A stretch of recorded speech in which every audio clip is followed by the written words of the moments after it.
Welcome, dear listeners, to another bedtime story. Tonight, we journey together through the timeless tale of Chrono Trigger. Let your eyes grow heavy as the music and words guide you into rest. And before we begin, I'd like to gently remind you, if you enjoy these relaxing stories, please like the video, share it with others who love these games, and subscribe so you'll never miss the next adventure. And as always, let us know in the comments below.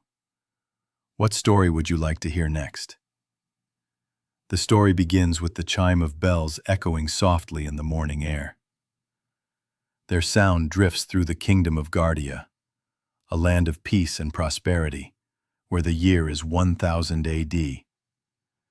The people are in high spirits, for today marks the Millennial Fair, a grand festival celebrating 1000 years since the kingdom's founding. In a quiet little home near the fairgrounds, a boy stirs awake. His name is Crono, a young man with fiery hair that spikes in every direction, eyes full of quiet determination, and a spirit that longs for adventure even if he doesn't yet realize it. As sunlight creeps across the wooden floor of his room, his mother calls out gently, reminding him that today is a special day. With a lazy stretch, Crono rises, ready to see what the celebration will bring. The streets are alive with color and sound. Flags and banners ripple in the breeze, musicians fill the air with joyful melodies, and the scent of roasted meats and sweet candies teases the senses. Children chase one another between booths, while merchants cry out to sell their wares. Every corner of the Millennial Fair holds something new: contests of strength, exotic pets on display, and little games of chance where laughter and cheers erupt. As Crono wanders, fate places someone unexpected in his path. He bumps into a girl with bright, curious eyes and long blonde hair that shines in the morning light. She wears a simple outfit, but around her neck hangs a beautiful pendant that glimmers with a strange energy. She introduces herself as Marle. Though she seems like any other young woman enjoying the fair, there is something unusual about her presence, something almost out of place. Marle is playful, spirited, and eager to explore. She asks to tag along with Crono, and together they spend the day roaming the festival. They chase after a lost cat, sample sweet drinks that fizz and sparkle on the tongue, and watch sword-fighting contests where the clang of steel excites the crowd. Crono, usually quiet, finds himself smiling more than usual in her company. Their steps eventually carry them to a booth where Crono's childhood friend Lucca has prepared something incredible. Lucca is known throughout Guardia as a genius, always tinkering with machines that no one else can understand. Today, she stands proudly beside her latest creation, the telepod. Two tall metal devices sit side by side, humming with energy. Lucca explains to the crowd that this machine can transport an object instantly from one pod to the other, breaking down matter and reassembling it in the blink of an eye. Crono volunteers first, stepping into one pod as the crowd gasps with anticipation. With the flip of a switch, energy crackles and flashes, and in an instant, Crono appears in the other pod, unharmed. The people cheer, applauding Lucca's genius. Marle, full of excitement, insists on trying next. She steps lightly into the pod, her pendant swaying as she turns to smile.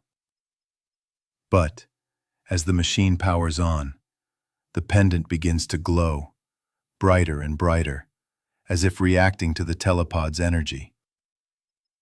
Suddenly, the air trembles. Sparks fly. A great vortex of light tears open above the platform, swirling into a dark, endless tunnel. Before anyone can stop it, the force pulls Marle from the pod. She lets out a startled cry as she is drawn into the rift, her figure vanishing into the unknown. The pendant clatters to the ground, the only trace left of her sudden disappearance. The crowd scatters in fear, but Crono does not hesitate. Heart pounding, he rushes forward, scoops up the pendant, and looks into the swirling gateway. Without a thought for his own safety, he leaps into the storm of energy, chasing after the girl he barely knows. The world dissolves into streaks of light and sound as time itself bends and twists around him. And so begins Crono's journey. A journey that will stretch across centuries, unravel ancient mysteries, and decide the fate of the world itself. The portal swirls endlessly, like a river of light carrying Crono through unknown paths. Colors bend and fade, time itself slipping past him as though he were falling between centuries. Then, with a sudden crash, he is thrown onto hard stone. Crono rises slowly, brushing himself off, and realizes he is no longer in Guardia's Millennial Fair. The sky here is dimmer, the air heavy with the scent of damp earth and smoke. The land feels unfamiliar, yet vaguely similar. Crono clutches the pendant tightly and presses forward, searching for Marle. He soon discovers that he has been thrown into the year 600 AD, a time when the kingdom of Guardia faces war against a powerful army of monsters led by a mysterious figure known as Magus. Villages are tense, soldiers prepare for battles, and whispers of missing royalty fill the air. It is here that Crono finds Marle again, though not as he expects. When villagers see her pendant and her striking resemblance to the legendary Queen Lean, they mistake her for the queen herself. The real Queen Lean has gone missing, and without her, the kingdom fears disaster. Marle is taken to the castle, welcomed warmly by the guards who believe their queen has returned. Crono, confused but determined, follows. In the grand halls of Guardia Castle, tapestries ripple in the draft of stone corridors. Knights stand at attention, and ministers whisper of the ongoing war. But when Crono finally sees Marle again, something feels wrong. The pendant around her neck glows faintly, as though it does not belong in this age. As night falls, Marle suddenly clutches her chest, her body flickering as if her very existence is unraveling. She cries out, reaching toward Crono before vanishing into nothingness. The truth becomes clear. By being mistaken for Queen Lean, Marle has caused history itself to twist. If the real queen is not saved, Marle, her descendant, centuries later, will cease to exist. It is then that Crono is reunited with Lucca. She has followed him through the portal, carrying her inventions and her courage, determined not to leave him alone. With her knowledge of history, she quickly explains the paradox. To save Marle, they must rescue the true Queen Lean from whatever fate has befallen her. And so, Crono and Lucca set out together, through dark forests and winding roads, searching for clues. At last, they discover that the queen has been captured by monsters, seeking to weaken the kingdom. In the depths of a cathedral shrouded in shadows, they find her prison. The rescue is not easy. The monsters reveal their true forms, creatures of darkness who strike with claw and fang. Crono fights fiercely, his sword flashing in the candlelight, while Lucca uses her fire magic, flames roaring from the invention strapped to her arm. Together, they cut a path through the creatures, until Queen Lean is safe once more. When she is returned to the castle, history begins to mend itself.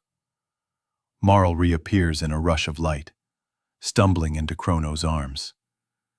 She explains in breathless relief that she was trapped in some strange limbo, caught between existence and nothingness.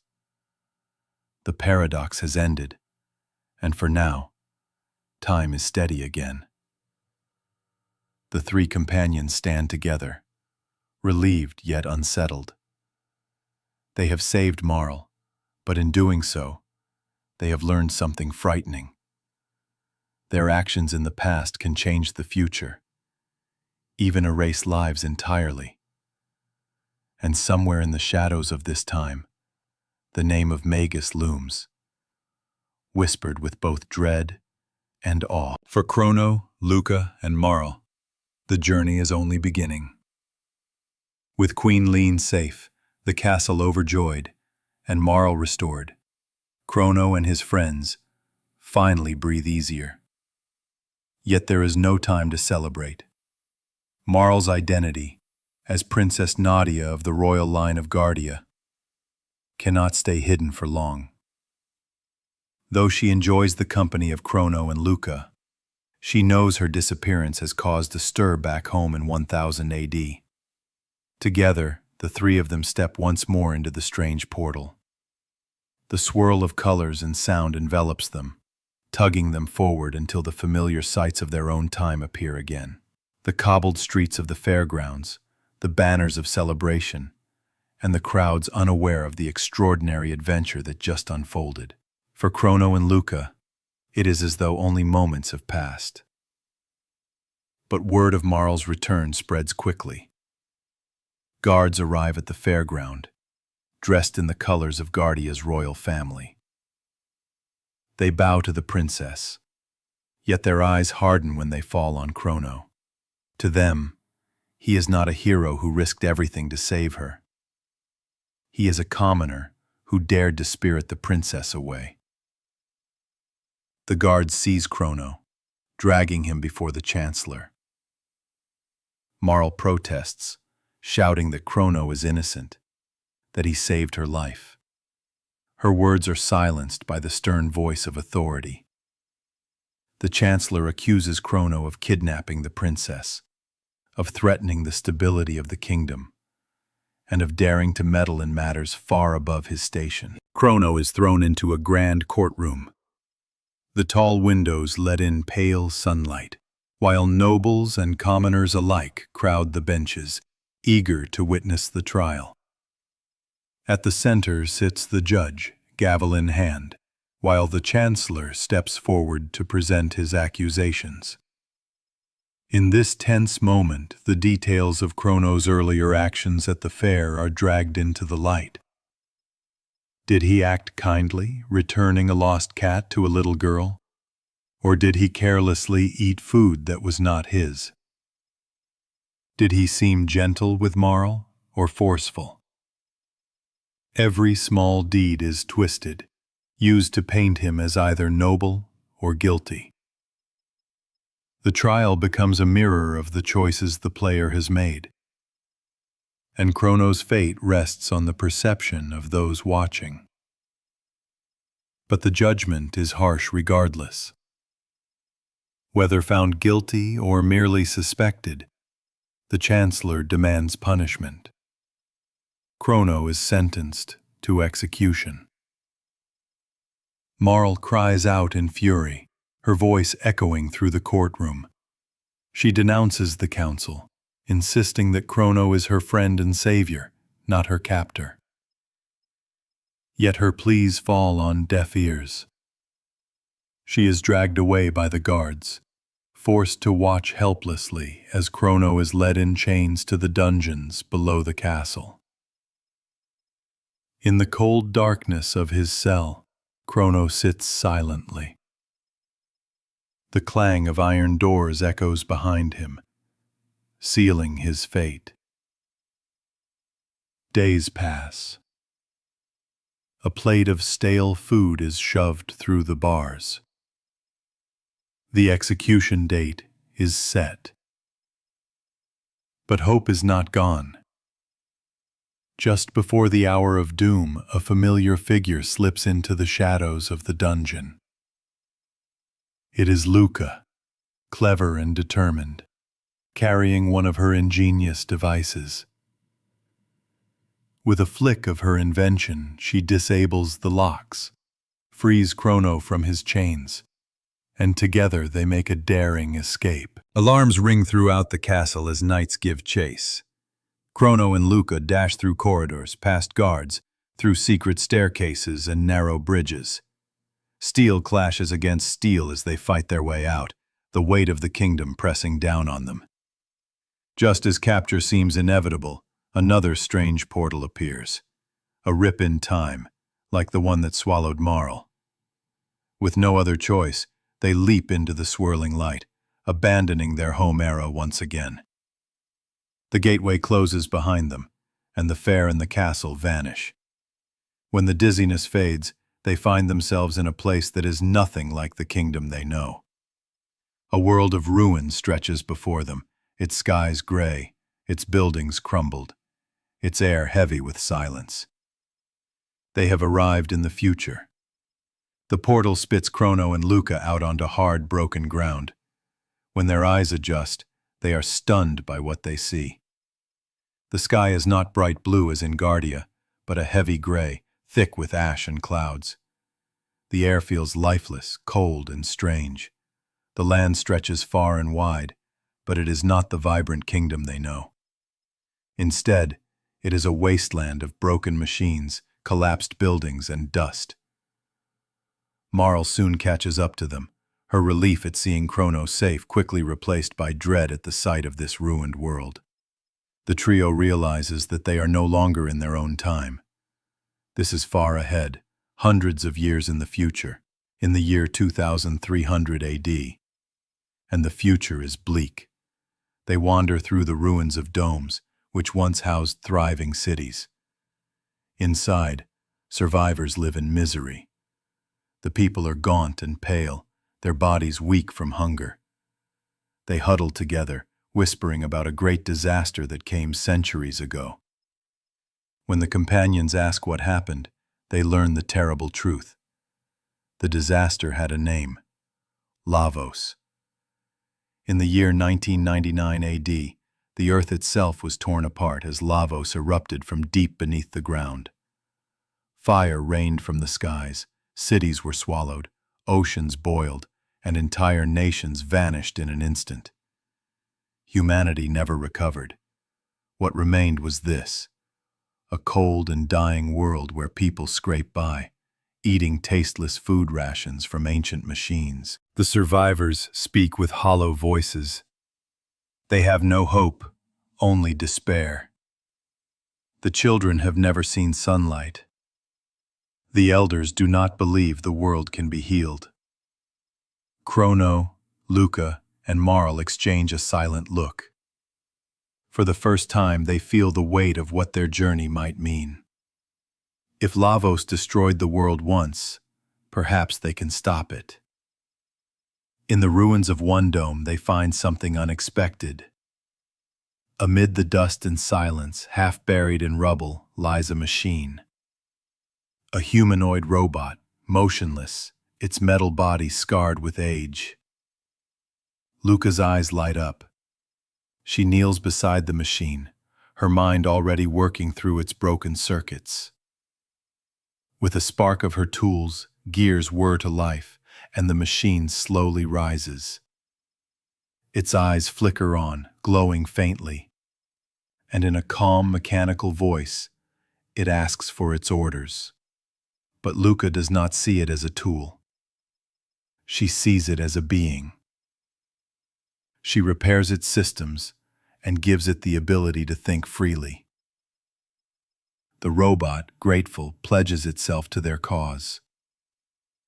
It is given a name: Robo. At first, Robo is unsure of himself. He was created to serve, but now he is free. Crono and Marle welcome him without hesitation, treating him as a friend. For Robo, this is new.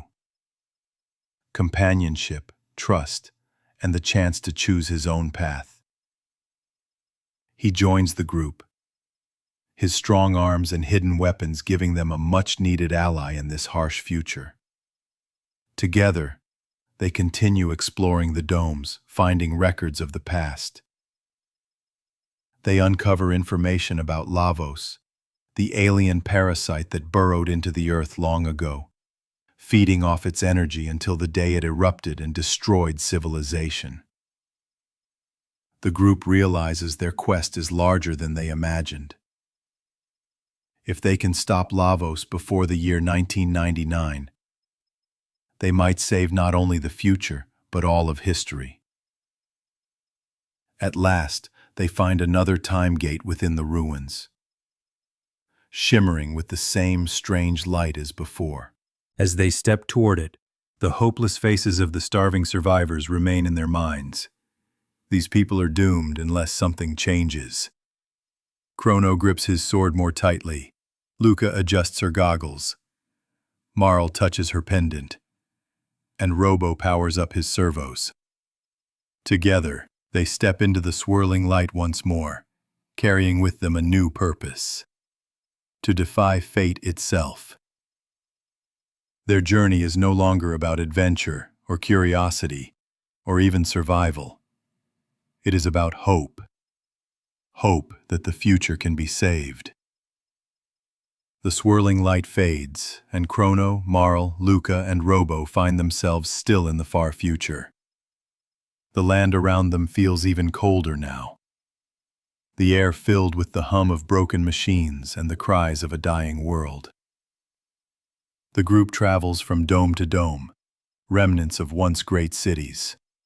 They move carefully through dim corridors where flickering lights buzz overhead and piles of rusted metal lie forgotten. In some places, robots still patrol, hostile machines built long ago, now twisted into guardians of ruins that no longer matter. Crono's blade and Lucca's fire bursts cut through them, while Robo uses his heavy frame to smash their steel shells apart. Each fight reminds them of how fragile this world has become. But the ruins hold more than danger. They also hold memories. The group finds terminals and databanks, ancient computers still flickering with power. When Lucca manages to access them, a horrifying vision is revealed. They see recordings of the world in 1999 AD, the day of Lavos. The screen fills with fire. Cities glow in the night as towers crumble, and oceans rise into boiling storms. From deep within the earth, Lavos erupts, like a demon of flame, its spines cutting through the crust of the planet. With each tremor, the world shakes apart. The recording ends abruptly, the image burning into their minds. The room falls silent. Marle presses her hands to her chest, whispering that this cannot be humanity's fate. Robo, quiet but steady, speaks words that surprise the others. Though I am a machine, even I can see that life must have meaning. If this is the future, then perhaps we can change it. The journey through the ruins is not without small glimmers of hope. In one forgotten dome, they find a seed preserved in a sealed container. The last hope of greenery, fragile and small, yet alive. The survivors they had met earlier look upon it with wide eyes when the group brings it back. Though it cannot feed them now, it is proof that the earth can still grow, that the future does not have to be barren. For the first time, those broken people feel a flicker of hope. But the dangers of this age are far from over. Deep within a large dome, the group encounters hostile robots controlled by an intelligence known as Mother Brain. It seeks to rid the world of humans entirely, to make a planet ruled only by machines. Robo, once built to serve such a system, now stands firmly against it. He chooses humanity over cold logic, defying the very purpose for which he was made. In these battles, Robo proves himself not just as a warrior but as a friend. Every step through this future strengthens the group's resolve. They see clearly what will come to pass if Lavos is not stopped. Not only ruin, but despair so deep that people forget how to hope. Crono's silence, Lucca's determination, Marle's compassion, and Robo's newfound purpose bind them together. Finally, they reach a hidden chamber where another time gate glows faintly. Its soft light is like a breath of escape from the heavy gloom of the future. As they stand before it, Crono looks back once more at the desolate ruins. The vision of Lavos's destruction lingers in his mind, a reminder of what they must prevent. They step into the portal together, carrying the knowledge of what they have seen. The journey ahead is long, the dangers vast. But now they know the stakes, the survival of the world itself. The light of the portal fades, but instead of landing in a familiar era, no forests, no castles, no ruins. Crono and his companions find themselves standing in a place unlike anything they have seen before. The air is calm here, still and timeless. The ground beneath them is not earth, not stone, but something like an endless black surface, stretching into infinity. Stars shimmer faintly above, though there is no sky. It feels as though they stand at the crossroads of all existence, a place where time itself has no weight. This is the end of time. At first, there is silence. Then, from the shadows, an old man appears. He leans heavily on his staff, his white beard flowing, his eyes weary but kind. He introduces himself as Gaspar, once a great sage of zeal, now stranded here after being cast into this realm by a powerful surge of energy. His role, he explains, has become that of a watcher, a guide for travelers who slip too far between eras. Gaspar speaks softly, but with great importance. He explains that whenever more than 3 people travel together through time, the flow becomes unstable and they are cast here. For safety, only 3 may enter a time gate at once, leaving the others behind to wait. The end of time, he tells them, will now serve as their anchor point, a resting place between journeys. He gestures toward glowing pillars of light, each one connected to a different era. By touching them, the group can choose their path, stepping into the past, the future, or beyond. Time itself now lies open to them. But Gaspar knows they will need more than courage. He leads them to a small, strange creature hopping playfully in the corner. At first it looks unimpressive, round and silly. But Gaspar smiles knowingly. This is Specchio, the master of war. His form changes depending on the strength of those who stand before him. Sometimes he appears as a frog, other times a beast. And to the worthy he takes the shape of something far greater. Specchio bounces forward, demanding they show their spirit. He laughs, jokes, and even teases them. But then he grows serious. Magic, he explains, is the true force that flows through this world. Fire, water, shadow, and lightning. These are not just weapons, but reflections of the soul. One by one, he awakens their powers. Crono, silent but determined, learns to call down lightning from the heavens.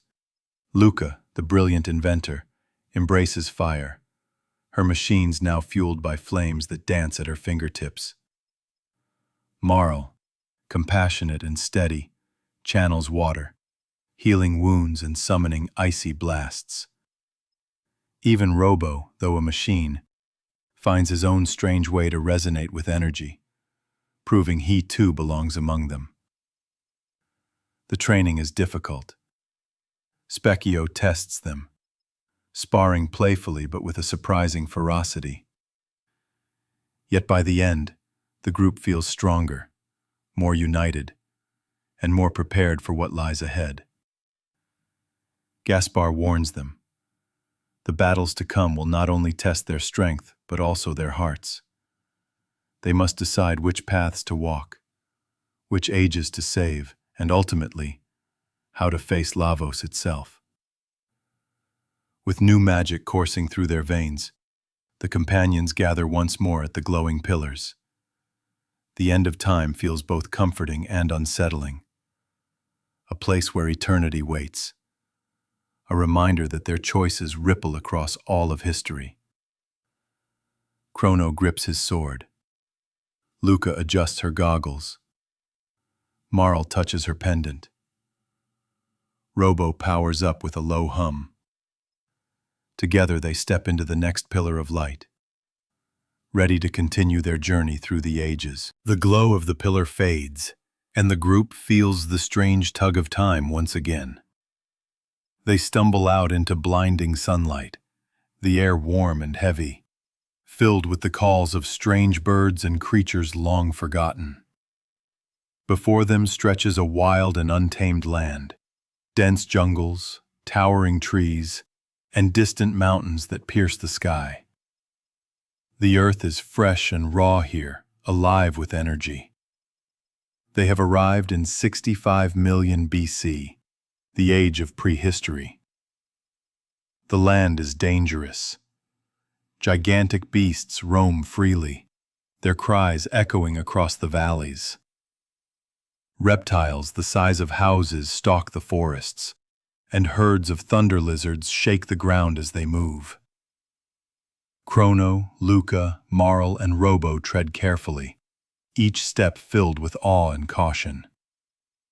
This is a world untouched by kingdoms or machines, a time when survival itself is the greatest battle.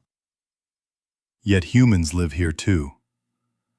Primitive tribes gather in stone huts, their fires burning against the night. When the companions stumble upon one such group, they are met with suspicion at first.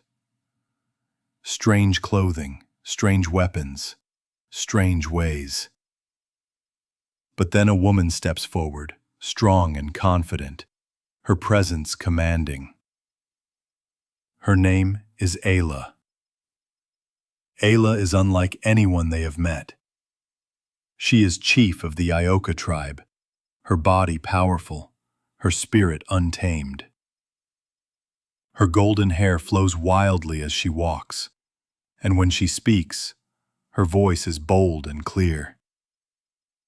She greets Crono not with fear but with respect, seeing in him the strength of a warrior. She quickly challenges him to a friendly test of might, arm wrestling in the flicker of firelight. With laughter and cheers, Ayla welcomes them as friends, declaring, "Strong ones are welcome in Ioka." Around the fire, Ayla explains the struggles of her people. They fight constantly against the reptites, an intelligent race of dinosaur-like beings who seek to dominate the world. The reptites, led by their cunning chief Azala, believe they are destined to rule the earth, while humans are weak and unworthy. It is a conflict of survival, of future against future. Only one species can inherit the world. Ayla's tribe feasts and celebrates late into the night, offering food and drink to their new allies. The energy is infectious, wild and joyous, so different from the hopeless silence of the future. Here, Life is dangerous but vibrant, every moment filled with passion. Marle is charmed by Ayla's strength and honesty. Lucca is fascinated by how humans lived in such a raw state. Robo, though a machine, finds himself oddly moved by the primal warmth of the tribe. And Crono, though silent, feels Ayla's respect for him, a bond of warriors who need no words. Yet, beneath the laughter, there is unease. The reptites grow stronger each day, and Ayla warns that soon a great battle is coming. The balance of the world is at stake, and the fight between humans and reptites may decide which race will continue into the future. As the firelight flickers on their faces, the companions realize something else. Lavos may not yet be here, but even in this distant past, the earth trembles with change.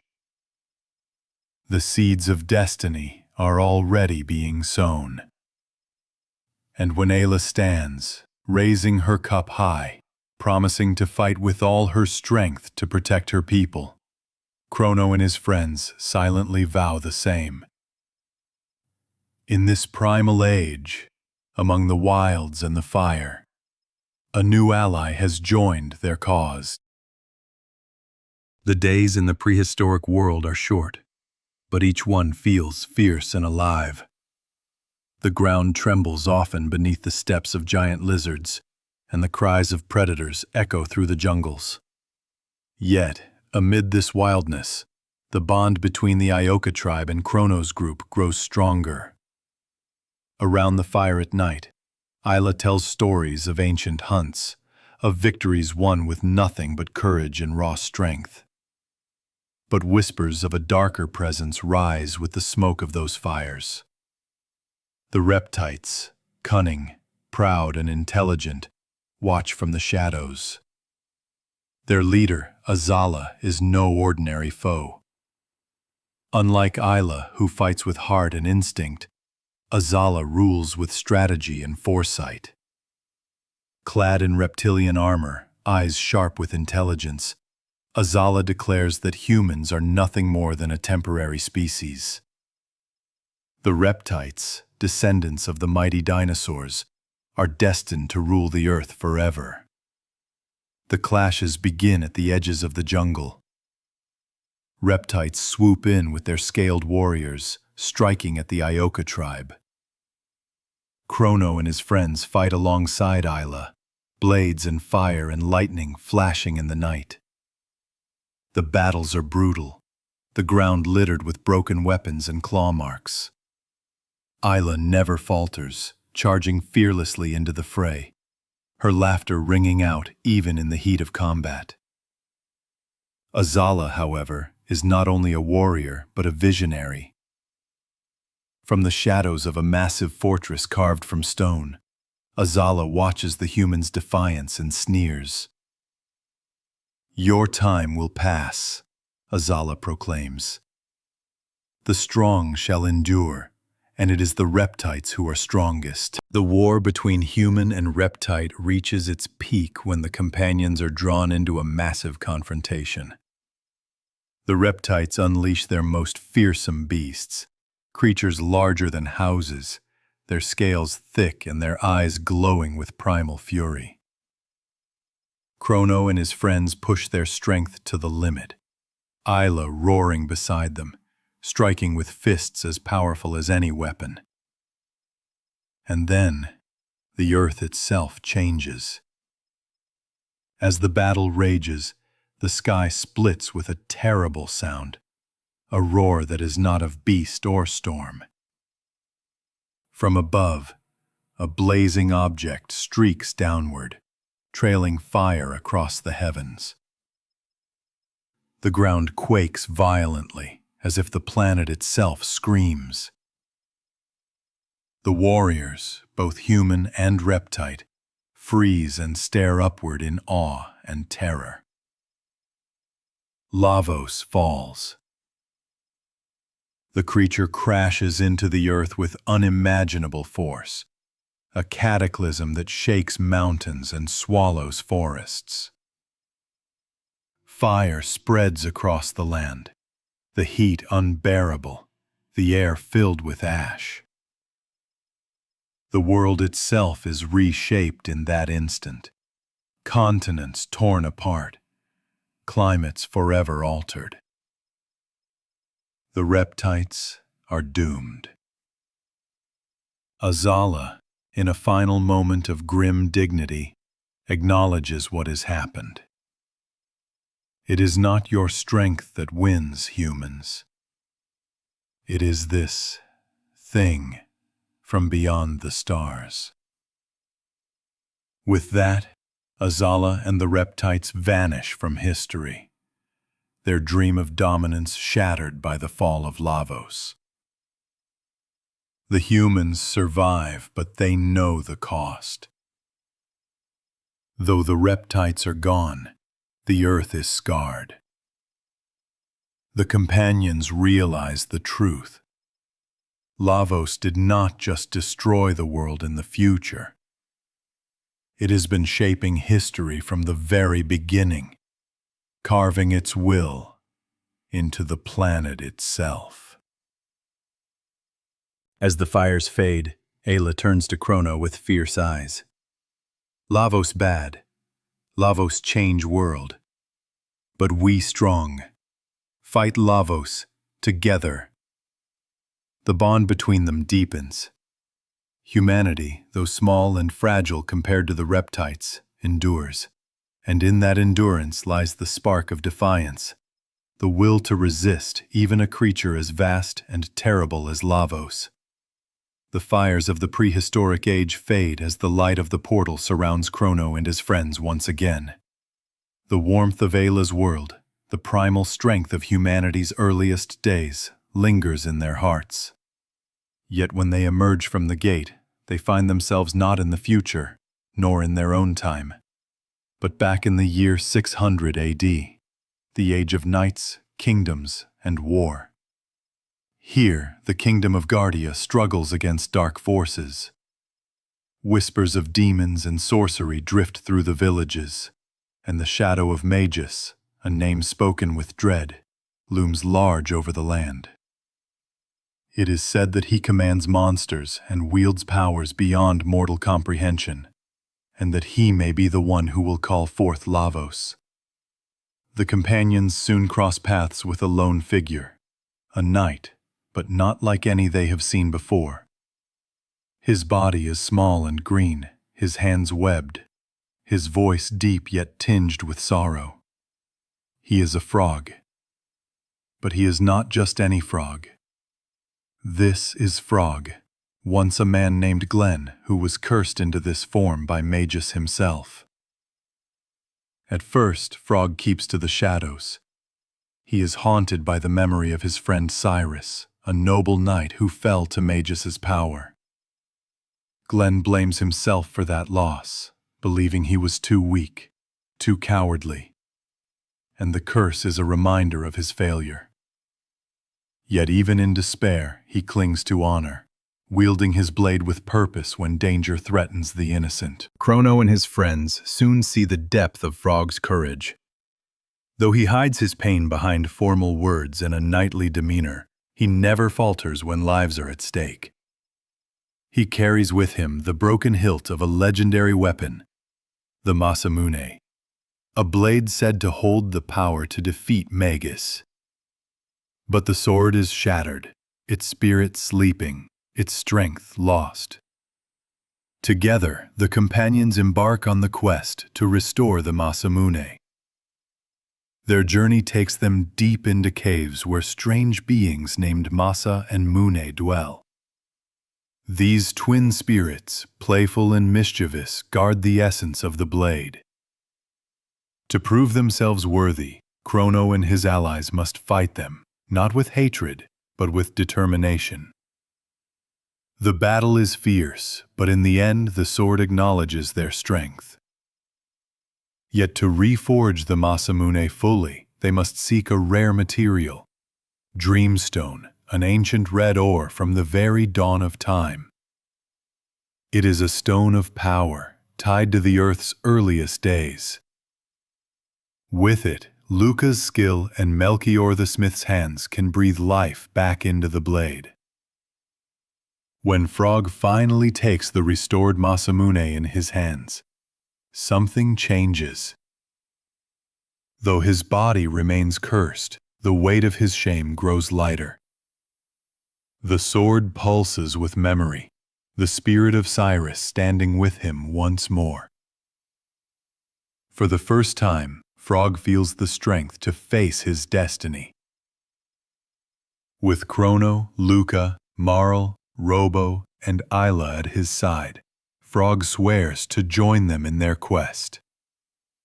Not only to avenge Cyrus, but to stand against Magus, the sorcerer who has twisted his life and threatens the world. In the distance, the storm of war grows louder.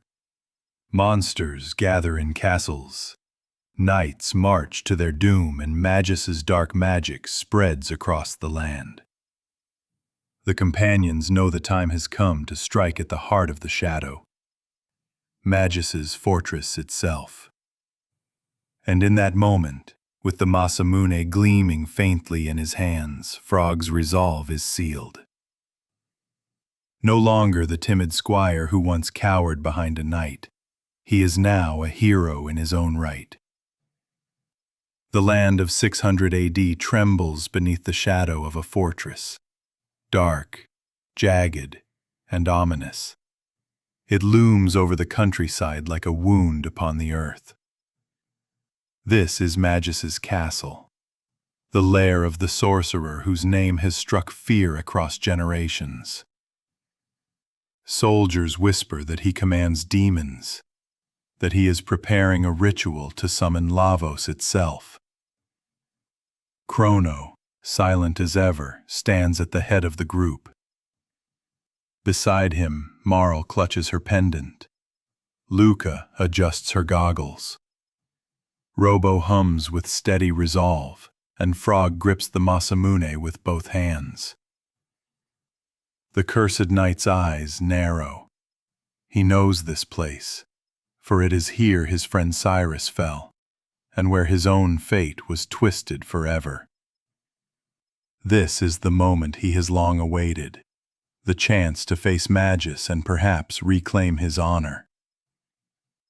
They step inside.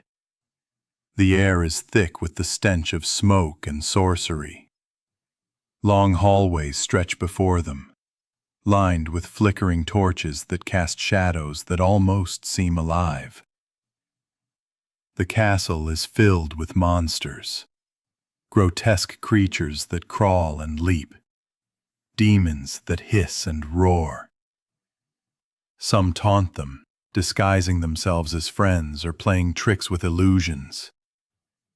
Others attack in waves, claw and fang against steel and flame. Every room feels like a trial. The companions fight tirelessly, their magic blazing. Crono's lightning sears through the darkness, Lucca's fire roars, Marle's ice freezes the floor. Robo's fists shatter iron.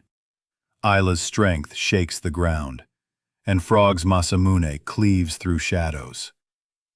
Together, they carve their way deeper into the fortress, each battle bringing them closer to the master of this place.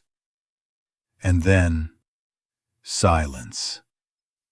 At the heart of the castle lies a great chamber, the floor marked with arcane symbols, candles burning in a circle. At its center, cloaked in black, stands Magus. His pale skin glimmers in the candlelight. His hair flows like midnight, and his eyes burn with a power that feels beyond mortal. He lifts his hand, and the entire room vibrates with dark energy. "So, you've come," he says, his voice calm, mocking, almost amused. "You dare interrupt my ritual? You know nothing of the power you face." Frog steps forward, Masamune gleaming. His voice trembles with fury and memory. Magus, this is for Cyrus, and for all you've destroyed. The battle begins. Magus summons storms of darkness, spells that shake the walls and shatter the ground. His magic is unlike anything they have faced. Shadow flames, black lightning, waves of ice and fire. The companions fight with all they have, trading blows of magic against magic.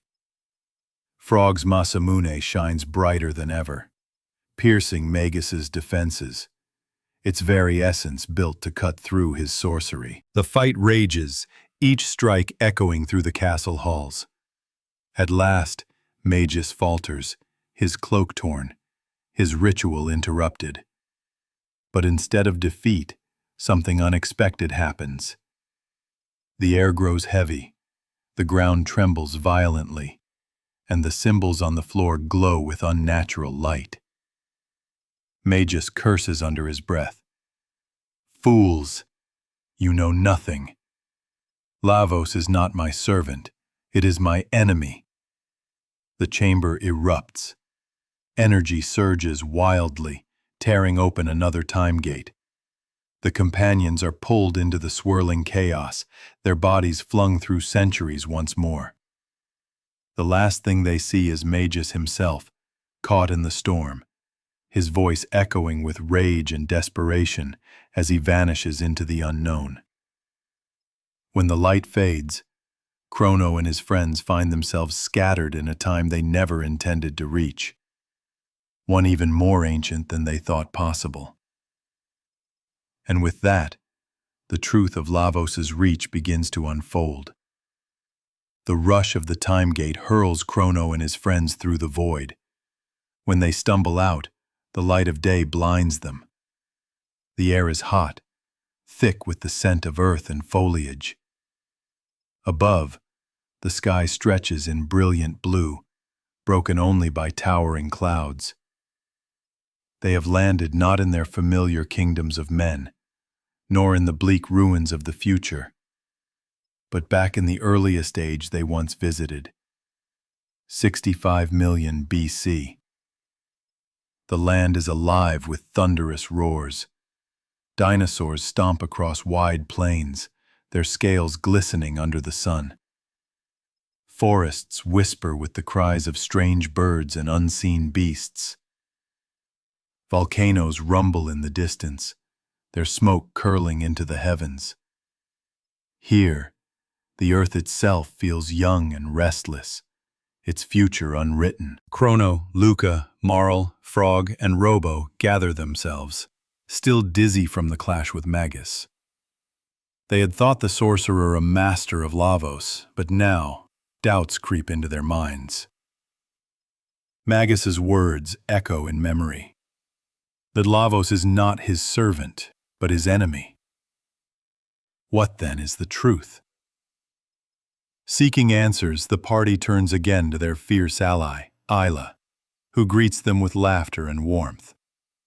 She welcomes them back to the Ioka tribe with a feast, her people pounding drums and dancing around roaring fires. Yet, beneath the celebration, worry lingers.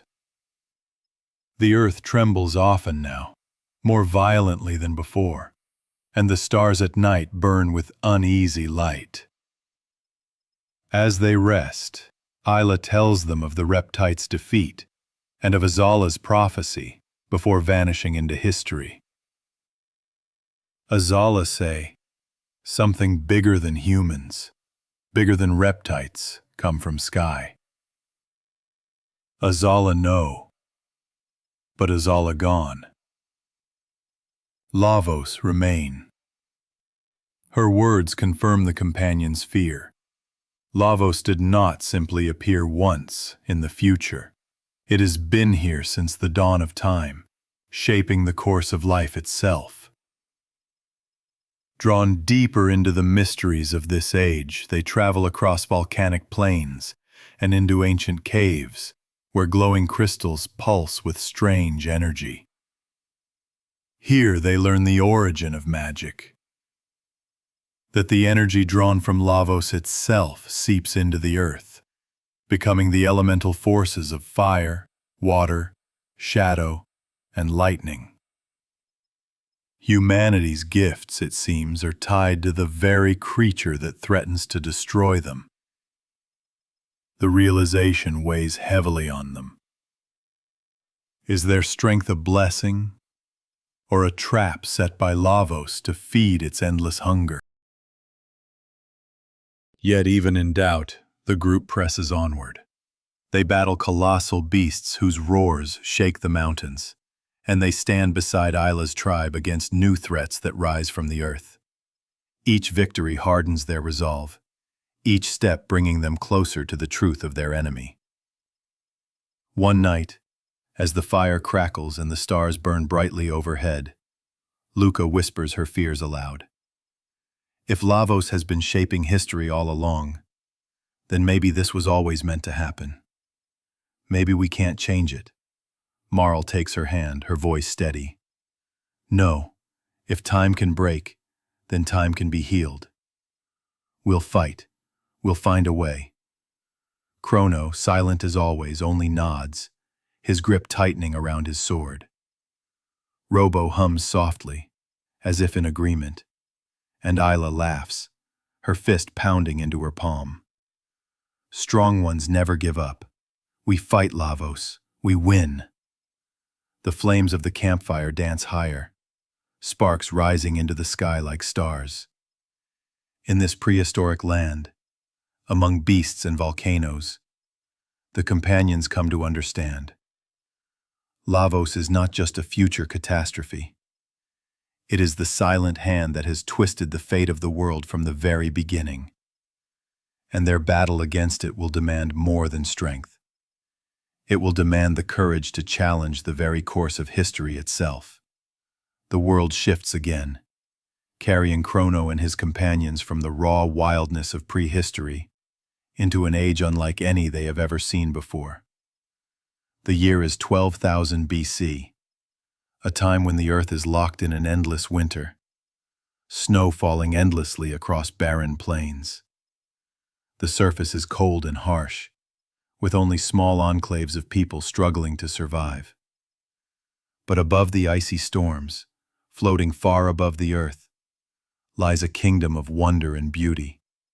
Zeal. The kingdom of Zeal is unlike anything they have known. Islands of land drift effortlessly among the clouds, connected by glittering bridges of crystal and marble.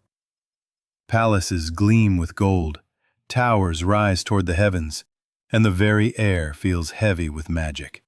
Here, people walk with grace, their robes flowing like silk, their eyes glowing faintly with arcane power.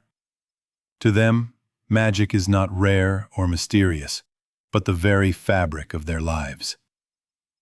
Crono, Marle, Lucca, Frog, and Robo gaze in awe. They have stepped into a dream, a civilization so advanced that it seems more like a vision of the future than a relic of the past. Yet beneath the beauty lies an unease.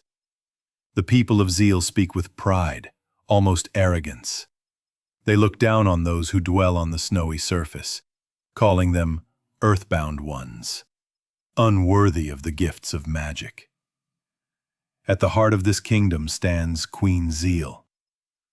Once a ruler of wisdom and grace, she is now consumed by a hunger for greater power.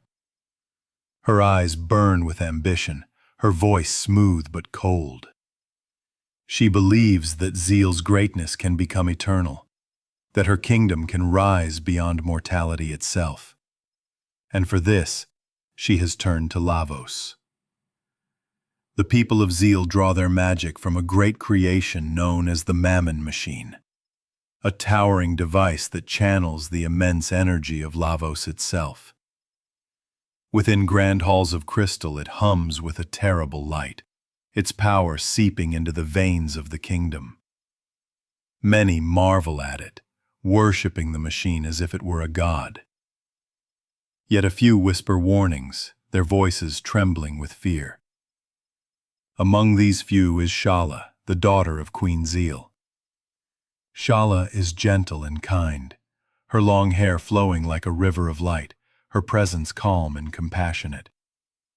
Though bound to her mother's commands, she looks with sadness upon the suffering caused by Zeal's ambition.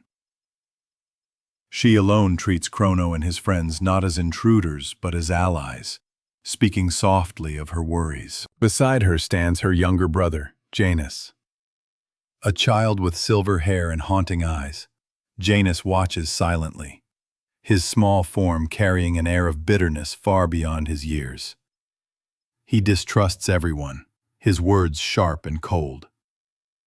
There is something in his gaze that unsettles even the bravest of the companions, as though he knows more of fate than any child should. As the companions explore Zeal, they marvel at its wonders.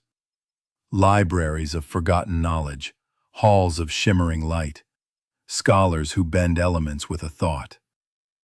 But the deeper they look, the more they see the cracks in its perfection. The people are blinded by pride. The queen is obsessed with her vision, and the mammon machine grows louder each day, its power feeding on something far older and far more dangerous than they can comprehend. On a balcony overlooking the endless clouds, Shala confides in the group. Her voice trembles. The power we draw upon, it is not ours to control. My mother believes Lavos is the key to our eternity, but I fear it will be our end. The companions exchange silent glances. For the first time they see the truth. Lavos is not only a destroyer of futures. It is here, now. A force woven into the rise and fall of entire civilizations. And in this glittering kingdom above the clouds, the seeds of tragedy are being sown. The beauty of Zeal is breathtaking, but as Crono and his friends remain among the floating palaces, the shadows beneath its brilliance grow darker. Everywhere they turn, they hear whispers of the queen's greatest ambition, the Ocean Palace.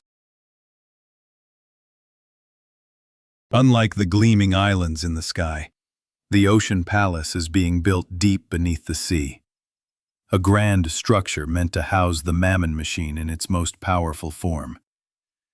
The people of Zeal believe that once complete, it will allow them to draw endlessly from Lavos's energy, granting their kingdom eternal glory. To the queen, this is the destiny of her people. To her daughter, Shala, it feels like a chain of doom tightening around them all. Shala is bound by duty. Her mother forces her to use her pendant, a key tied to Lavos's energy, to unlock the mammon machine and push the project forward. Each time she obeys, the glow of the machine grows brighter, the hum more unsettling. Shala's kind eyes carry sorrow, but she dares not defy her mother openly. Her brother, Janus, sees more clearly than most. Though still a child, his voice carries venom whenever he speaks of Lavos. "Mother is blind," he mutters, his small hands clenched. "That creature will consume us. It will consume everything. You fools can't see what's coming." His bitterness isolates him, but the companions can sense a strange depth in him, as if his fate is tied to Lavos in ways even he does not yet understand. In hidden corners of Zeal, not all share the queen's obsession. A few sages, remnants of wisdom from gentler days, warn Crono and his allies of the dangers. Among them are Gaspar, Melchior, and Balthazar, three gurus of great knowledge. Each speaks with urgency. Melchior, master craftsman, whispers of weapons and tools that might resist Lavos's touch. Balthazar, keeper of machines, hints at secrets buried in the earth. Gaspar, prophet of time, warns that the Ocean Palace may awaken something the world is not ready to face. But the queen will not be swayed. She surrounds herself with loyal followers, the enigmatic Dalton chief among them, a man both arrogant and ruthless, who delights in mocking those weaker than himself. Dalton praises the Queen's vision loudly, yet his eyes glint with selfish ambition. Crono and his friends are soon drawn into the heart of the Ocean Palace project. They descend into the depths, where the sea parts around glowing walls of crystal and marble, the structure shimmering with unnatural light. The Mammon machine, now greater than ever, pulses with energy, its sound like the beating of a heart too large for the world. The closer they stand, the more they feel its pull, a sensation that chills even the bravest among them. It is here that they learn the truth about Magus, for as the energy builds, as Lavos stirs, a strange rift tears open. From it emerges not a stranger but a revelation. Janus, the bitter boy, is destined to become Magus, the very sorcerer they once faced in 600 AD. His childhood hatred of Lavos, his sorrow, and his power will shape him into the dark figure who commands armies of monsters. Yet even then, his true enemy will never be Crono or humanity, but Lavos itself. The realization crashes upon the companions like a storm. Magus, whom they believe to be the architect of the world's destruction, is instead another soul caught in Lavos's web. His life, like theirs, has been twisted by the parasite's endless hunger. As the Mammon machine roars to life and the Ocean Palace shakes with energy, the companions understand that the danger is no longer distant. Lavos is here, beneath the sea, awakening, feeding on the greed and ambition of Queen Zeal. Shala, her voice breaking, warns them in secret. When the palace is complete, when my mother calls upon Lavos fully, none of us will be safe. Please, stop this if you can. The glow of the Mammon machine fills the chamber, painting every face in blinding light. The future, the past, and the present now circle around one point. And beneath the waves, Lavos begins to stir. The Ocean Palace trembles as if the sea itself knows what is coming. The Mammon machine hums louder than ever before, its glow filling the walls of crystal and marble with a blinding light. Queen Zeal, radiant in her ambition, stands proudly before it. Her voice is triumphant, echoing through the chamber. At last, the dream of Zeal is eternal.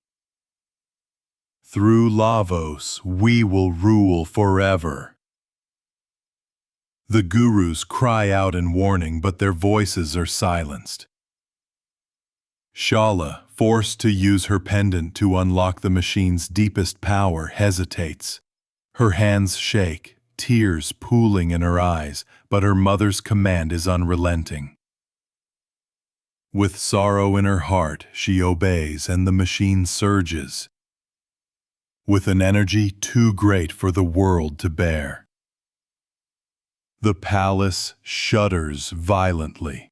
The ground splits, pillars crumble, and the sea roars around them. And then, from deep within the earth, the one they all feared awakens. Lavos. The creature does not rise with grace, but with violence, tearing reality apart.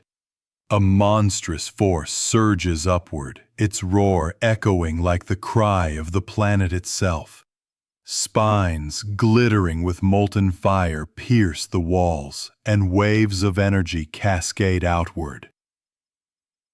The companions stagger, their bodies thrown by the sheer force of its presence. Crono grips his sword, silent as always, but his eyes burn with determination.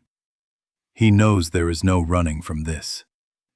They are face to face with the destroyer of worlds. The battle is hopeless. Every strike they land, every spell they cast, is swallowed by Lavos's sheer might. Fire rains from its spines. Darkness lashes from its core, and each wave of destruction is stronger than the last. The companions cry out, struggling to rise after every blow. But the truth becomes clear. They cannot win.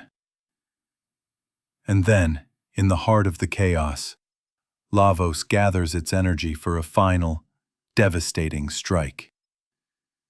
Time seems to slow. The palace glows with unbearable light.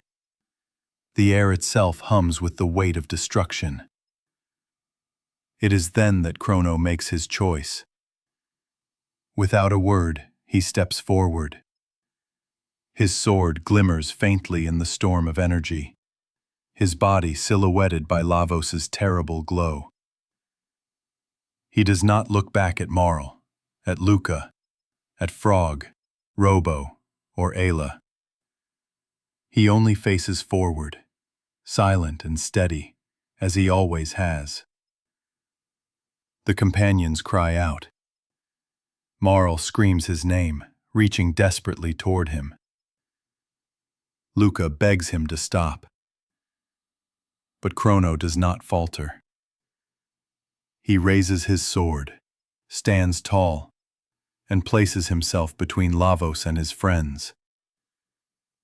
The energy descends. There is a blinding flash, light so fierce it sears the world white. For a heartbeat, all is still.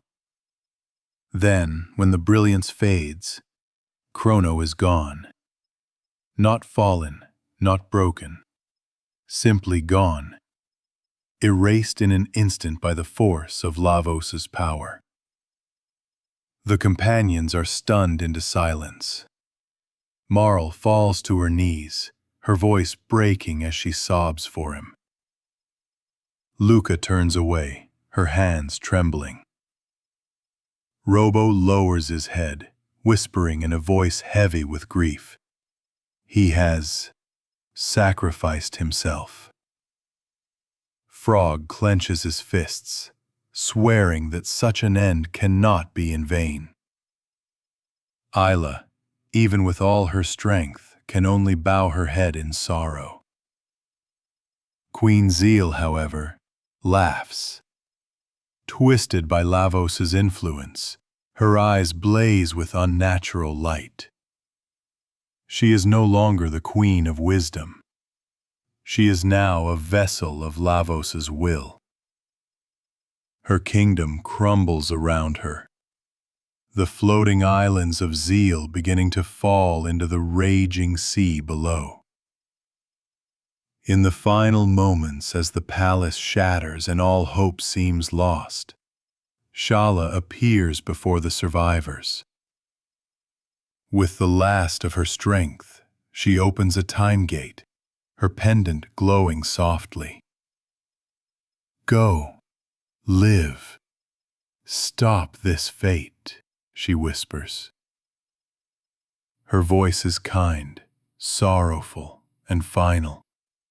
She vanishes into the storm as the companions are cast into the portal, their cries lost in the roar of destruction. The ocean palace sinks into the sea. The kingdom of Zeal, once the most beautiful empire the world had ever known, is gone in a single day of fire and ruin.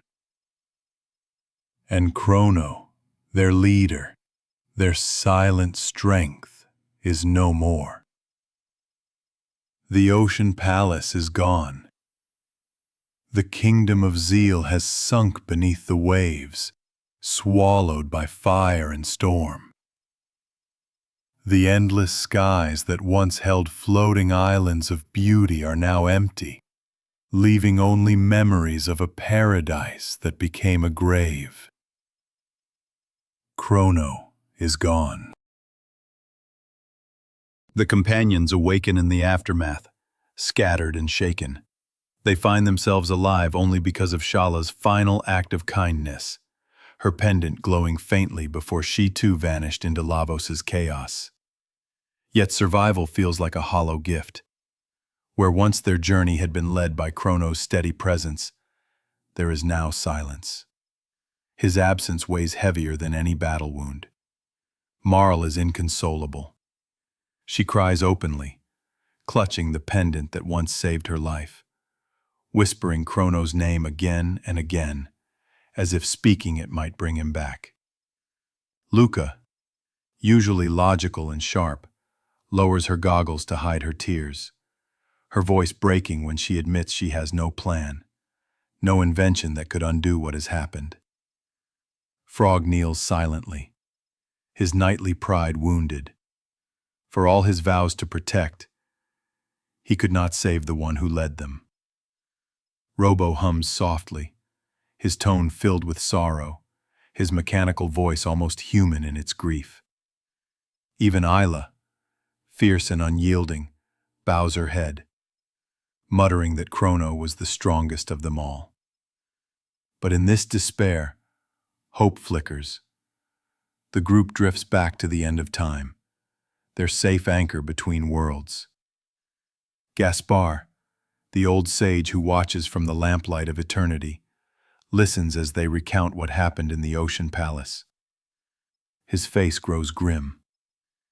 He strokes his beard, nodding slowly, then speaks words that change everything. There may yet be a way. Time is not so rigid as it seems. There exists an artifact, known as the time egg, or the Chrono Trigger. With it, one might alter even the moment of death itself. The companions lean forward, hearts stirring with desperate hope. Gaspar explains that the time egg can bend the rules of existence, not by erasing death, but by creating a chance, a moment to intervene. To use it, however, requires preparation, courage, and trust. It is not a promise, only a possibility. Lucca wipes her eyes, determination returning to her. If there's even the slightest chance, we have to try. Marle clutches the pendant to her chest, her voice trembling but firm. We can't leave him behind. He saved me. He saved all of us. Now, we'll save him. But before they can act, fate intervenes once more. A familiar figure appears. Magus, the dark sorcerer who had vanished into the chaos of the ocean palace, now stands before them again. His cloak sways, his eyes cold, his voice sharp. He reveals the truth of his past. He was once Janus of Zeal, the bitter child who watched his kingdom crumble and his sister Shala vanish into Lavos's grasp. The storm of destruction cast him into another time, where he grew into the Magus they had once fought. His entire life has been driven by hatred for Lavos, not loyalty to it. The revelation stirs conflict among the group. Frog, his hand tight on the Masamune, burns with the desire to strike Magus down, to avenge Cyrus. But Magus raises his hand calmly. Kill me if you wish. It changes nothing. Lavos is the true enemy, not me. At this moment, choice lies in their hands. They can end Magus's life, severing his story here, or allow him to join them, another ally bound not by trust, but by shared purpose and hatred of Lavos. Regardless of their decision, the truth remains. Crono's fate is not sealed. With the time egg, the Chrono Trigger, there may yet be a way to reach back into that fateful instant in the Ocean Palace, to pull him away from Lavos's annihilation. The companions, still wounded but no longer hopeless, steel themselves. Crono's sacrifice will not be the end of their story. Their path now leads toward the most fragile of chances, to defy death itself. Gaspar's words linger in the quiet air of the end of time. Crono is gone, yet not beyond reach. The time egg, the Chrono Trigger, offers a chance, a delicate key to rewrite a single moment in history. It cannot undo all tragedy, but it might allow them to snatch Crono back from the instant Lavos struck him down. The companions cling to that hope as though it were light in the darkness. But Gaspar warns them. The time egg is not a simple tool. It demands both courage and sacrifice. To use it, they must create a perfect substitution, a figure to take Crono's place in the moment of death. If the balance of time is disturbed, the egg will shatter uselessly. They will need a lifelike duplicate of Crono, one convincing enough to fool even fate itself. So begins their quest to restore their friend. Their first task takes them back to Crono's own time, to a bustling fairground filled with laughter and games. It feels surreal to walk again among the fireworks and joy of the Millennial Fair, while their hearts are still heavy with grief. Here, tucked in a corner, stands a strange old craftsman who builds life-size dolls of the people who play his games. The challenge is simple: test their strength and win the tokens. But the task feels heavier than any battle. Every clang of the game, every prize won, brings them closer to the goal. At last, with sweat on their brows and determination in their hearts, they win the prize. A perfect replica of Crono, frozen in a silent stance, his spiky hair and calm expression captured as if he were still alive. They carry the doll carefully, reverently, as if it were the most precious treasure. For in a way, it is. This figure will be the vessel that takes Crono's place in the moment of Lavos' destruction, allowing the real Crono to be plucked away by the power of the time egg. With the doll secured, they turn once more to Gaspar, who entrusts them with the egg. His voice trembles, not with fear, but with reverence. This is no guarantee. It is a chance, and that is all. Use it wisely. At the place where Crono fell, the ocean palace is gone, buried beneath the sea. But the memory of that moment lingers, a scar carved into time itself. The companions stand together, hearts racing, as Lucca places the time egg gently upon the ground. The air grows heavy. The pendant glows. The time egg shimmers, its surface cracking with light. A gate opens, not to a different age, but to the precise instant when Lavos unleashed its fury. The companions glimpse Crono, frozen in that final stand, his sword raised against the impossible. Time itself seems to hold its breath. With careful hands, they act. The doll is placed in his stead, and as Lavos' energy descends, the duplicate is obliterated in Crono's place. At that same moment, the real Crono is pulled away, vanishing into safety. The light fades. The gate closes. For a heartbeat, silence rules the air. And then, Crono opens his eyes. The companions rush forward, their relief spilling out in tears, laughter, and cries of joy. Marle clings to him as if she will never let go again. Lucca's smile is wide, her usual composure gone. Frog bows his head, muttering thanks under his breath. Robo hums warmly, calling it a miracle. Even Ayla roars in happiness, lifting Crono into the air with unrestrained strength. The hero has returned. And with his return, the fire of hope blazes once more. Lavos may have stolen much, but not Crono, not their bond, and not their will to fight. The journey is not over. It has only grown clearer. They must finish what they began. Crono is alive.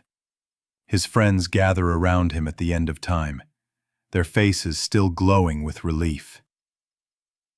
For a long while, there are no words, only the comfort of being whole again. Yet Gaspar, watching quietly from his lamp-lit corner, reminds them that their journey is not yet finished. Before you face Lavos, he says, there are other paths that must be walked.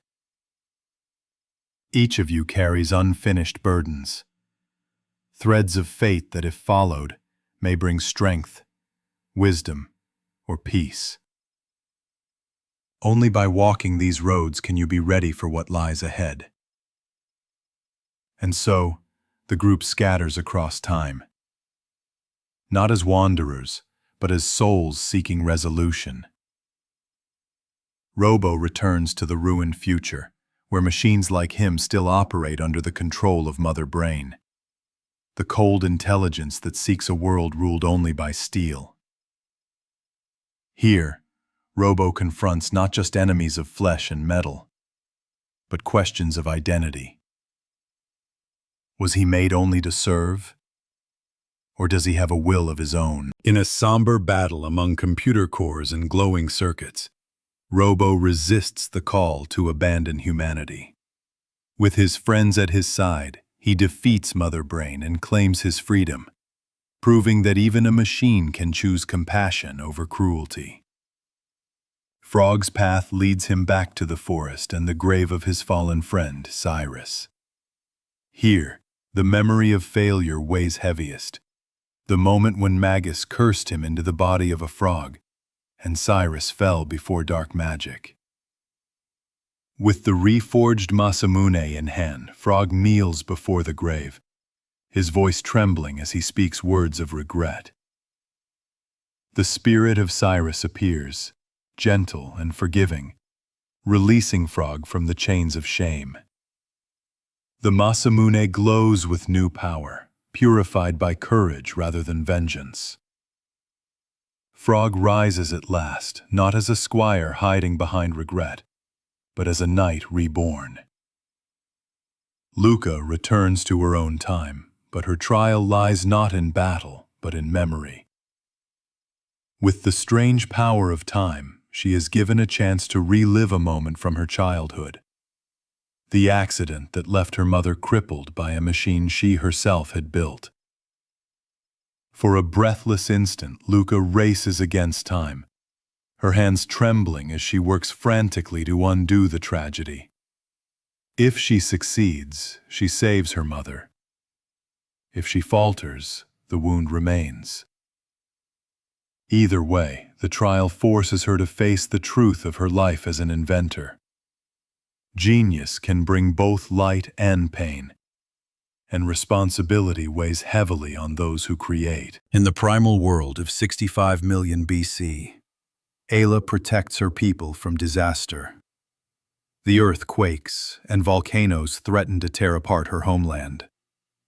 Leading her tribe with unmatched courage, she proves that humanity's earliest strength is not only in fists and fire, but in heart. The bond of community, the refusal to give up even when the world itself trembles. If spared at the Cape, Magus remains with the group, yet his journey is the loneliest. He seeks one thing only: Shala. Through ruined halls and echoes of the fallen zeal, he searches for her presence. Though he finds no clear path, his determination reveals his true nature. Beneath the cold exterior and bitter words lies a soul broken by loss, driven not by cruelty, but by longing. One by one, each companion faces their ghosts. Each trial strengthens not only their power, but their resolve. They are no longer merely travelers thrown together by fate. They are bound by choice, by trust, and by the scars they carry. When they gather again at the end of time, Gaspar watches with quiet pride. Their eyes no longer waver. Their hearts are no longer divided. They have faced their pasts, and now they can face their future. The final path is clear. To defeat Lavos, they must confront not only the monster itself, but the remnants of Zeal and the queen who has become its servant. The companions have faced their trials, each one strengthened by closure and clarity. Now, as they gather once more at the end of time, the final shape of their journey begins to reveal itself. Gaspar speaks softly, his words carrying the weight of prophecy. To reach Lavos, you must confront the greatest shadow that remains, Queen Zeal. Her fortress spans across the ages, a monument to her madness. Only by piercing that darkness will you stand a chance against the true destroyer. And so, their eyes turn toward the Black Omen. The Black Omen is unlike any structure they have ever seen. Suspended in the skies, it stretches endlessly across the horizon, a vast fortress of black steel and living crystal. It is at once a palace and a nightmare, its surfaces gleaming with an otherworldly glow. It is not bound to one era. It drifts across time itself, casting its shadow upon the ancient past, the present, and the far future. Wherever the companions travel, the omen is there, waiting, daring them to enter. Within its halls, the air is thick with power. Creatures from across the ages dwell inside, twisted servants of Lavos, loyal to the queen who has abandoned her humanity. Strange machines pulse in the walls, their hum echoing like a heartbeat, feeding on the endless energy of the Mammon machine hidden deep within. As the heroes climb its endless levels, they face trial after trial. Waves of monsters swarm them, grotesque amalgamations of flesh and machine. They fight through guardians older than time, constructs that test not only their strength but their endurance. The omen is not a castle. It is a gauntlet, meant to crush all who dare oppose Zeal. At the heart of the fortress, they find her. Queen Zeal waits upon her throne, her figure radiant, her eyes burning with the cold light of Lavos.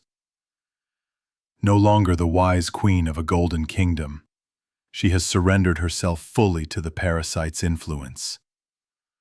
Her words drip with arrogance as she proclaims that Lavos is not a parasite, but a god, the true master of destiny.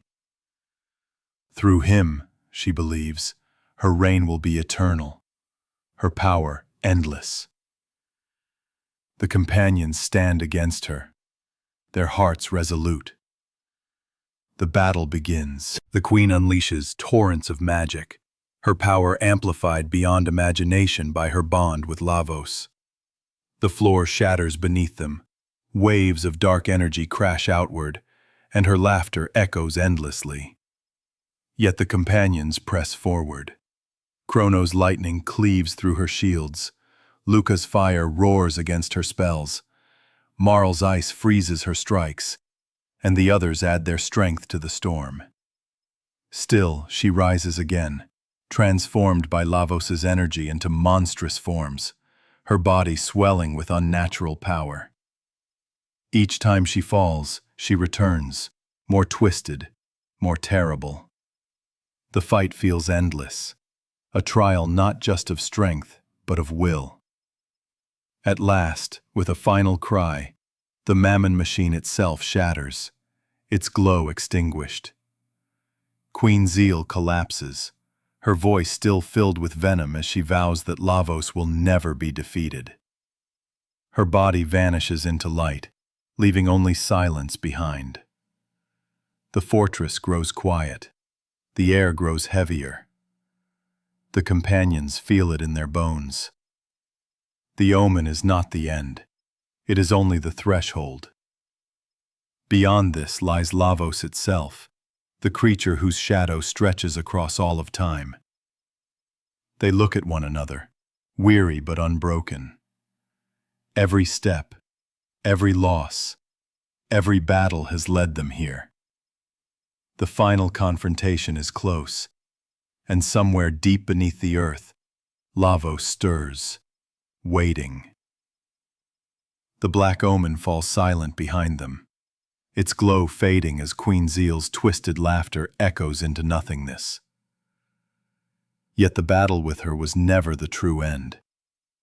It was only the doorway. For beneath the crust of the earth, deeper than mountains, deeper than seas, the true terror of all ages waits. Lavos, the parasite that fell from the sky in prehistory. The being that fed on the planet's energy for millions of years. The monster that erupted in 1999 to end the world. And now, the enemy that Crono and his companions must face with everything they have gained. The path to Lavos is no ordinary journey. Whether they descend through the ruins of the earth or pierce the heart of the beast from the skies, the result is the same.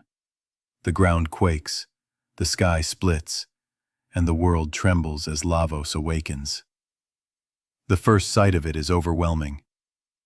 A massive spined creature, its shell glittering like burning stone, rises from the depths. Its roar shakes the heavens.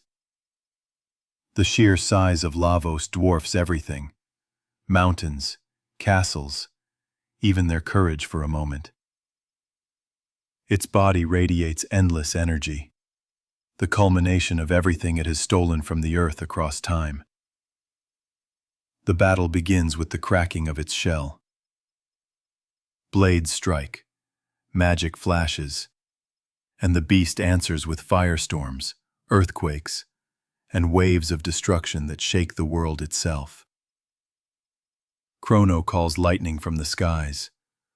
Lucca summons fire to burn its hide. Marle freezes its limbs with ice. Robo's lasers pierce its defenses. Frog swings the Masamune with knightly honor. Ayla tears at it with primal strength.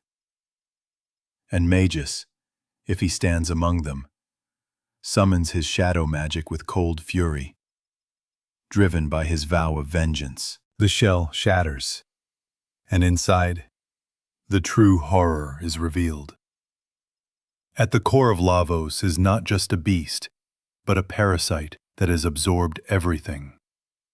The DNA of every creature, the strength of every age, the history of the world itself.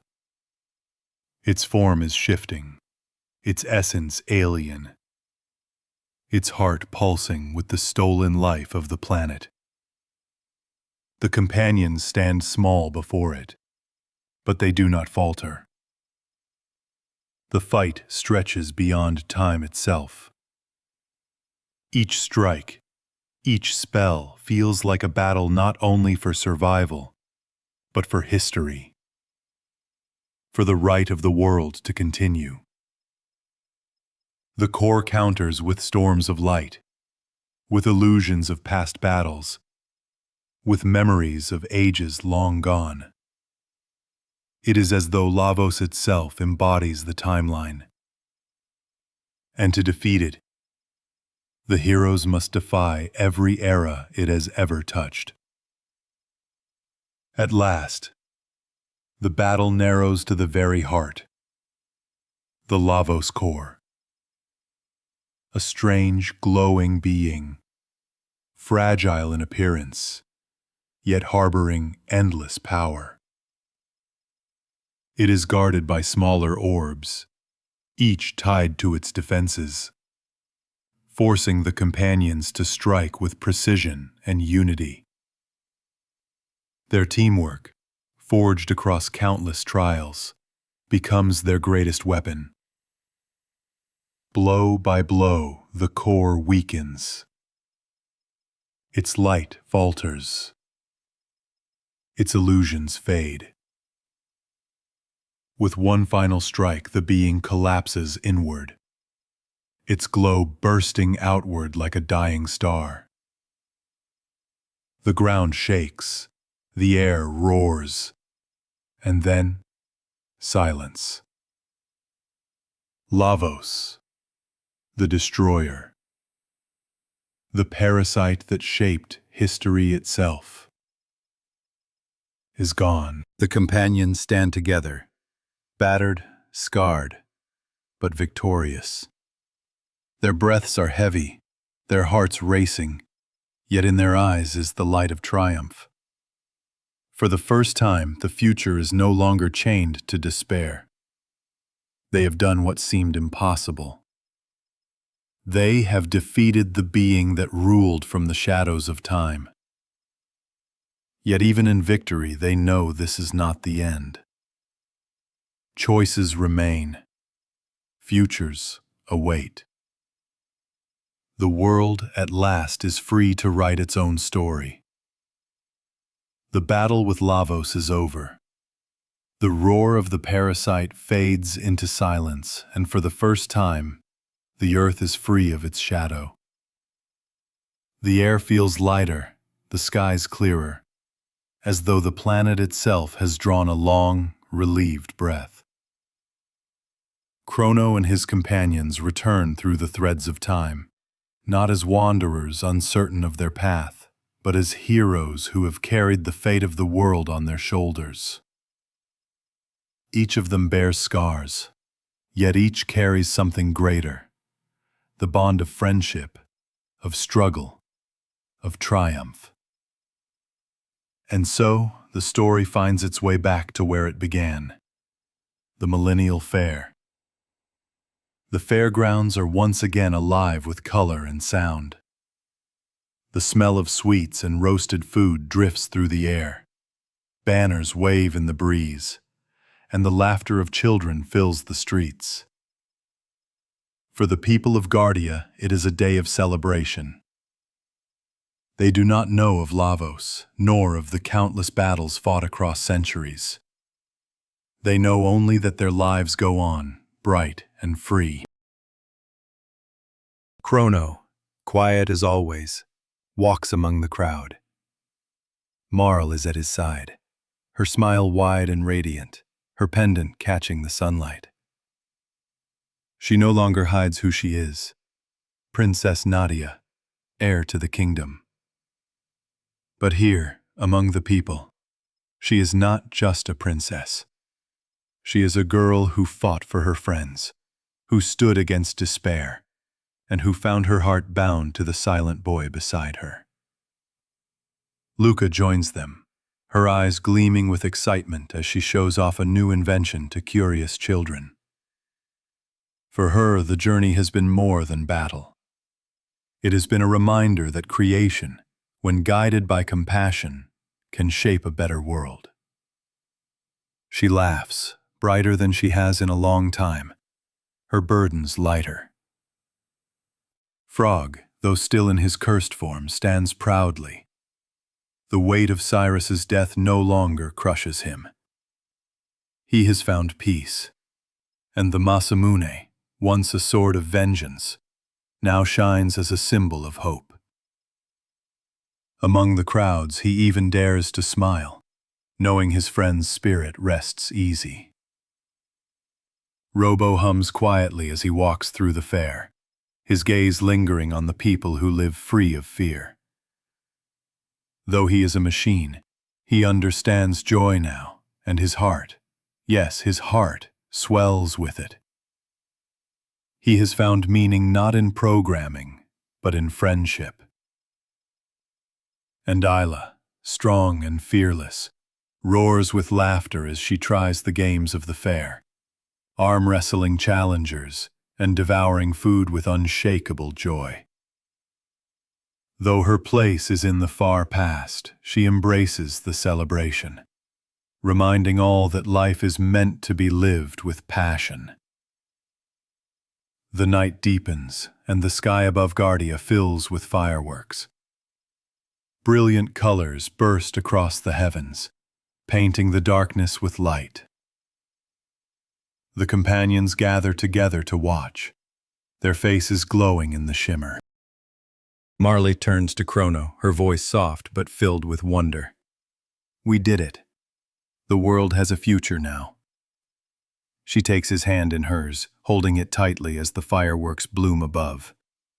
Crono says nothing, he never does, but his eyes meet hers, steady and full of warmth. The festival continues late into the night. Music, laughter, and celebration fill every corner, and for the companions it feels like the earth itself is rejoicing with them, grateful for the gift of freedom. As the fireworks fade, Gaspar's words echo faintly in their memory. Time is a river, ever-changing, but it can be guided. You have not only saved history, you have given it hope. The fair winds down, the lanterns flicker, and dawn approaches. One by one, the companions prepare to return to their own eras, their own destinies. Yet the bonds they have forged will never fade. The future is no longer written by Lavos. It belongs to them, and to every soul who will live because of their courage. Crono and Marle share one last glance as the morning light touches the fairgrounds. It is not an ending, but a beginning. A promise that life, fragile and precious, will continue to bloom. The world is safe, their story is complete, and time, for the moment, is at peace. And so, our story of Chrono Trigger comes to a close. Time itself has been saved and the heroes find peace. I hope this tale has brought you comfort as you drift into sleep. If you enjoyed this bedtime story, please remember to like, comment, and subscribe. Your support helps keep these journeys alive. And tell us, what game should we explore next together? Until then, rest well, dream deeply, and good night.